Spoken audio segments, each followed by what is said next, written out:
ఆనాడు పనిచేసినటువంటి కాంట్రాక్టర్లకి, ఆనాడు పనిచేసినటువంటి సర్పంచ్లకు, ఎంపీటీసీలకు, రిటైర్డ్ అయిన ఉద్యోగులకి నేను అడుగుతున్నా, నేను చెప్పకూడదు, బాగా ఇది అనిపిస్తుంది.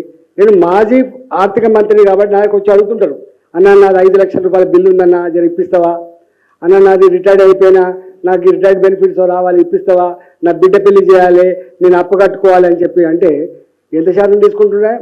ఇవాళ ఫైనాన్స్ డిపార్ట్మెంట్లో 7 నుంచి 10% కమిషన్ లేకుండా ఒక్క బిల్లు కూడా బయటికి రాని చరిత్ర వాస్తవమా కాదా? ఇదేనా ఈ ప్రభుత్వం? ఉందా ఎప్పుడన్నా? నేను కూడా 5 ఏళ్ళు పనిచేసిన ఫైనాన్స్ డిపార్ట్మెంట్లో. ఎప్పుడైనా విన్నారా ఎప్పుడైనా? ఇళ్లల్లో ఉండే వాళ్ళు కూడా మొత్తం దుకాణాలు ఓపెన్ చేసి గట్లాడి ప్రభుత్వం వీళ్ళు మాట్లాడతారు ఇంకా వీటి గురించి వాటి గురించి. జ్ఞానం ఉండాలి. ఫస్ట్ గిట్లా చేసేటప్పుడు గిన్ని ఏళ్ళు ఎక్కువ చూపించాలనే భావన ఉండాలి.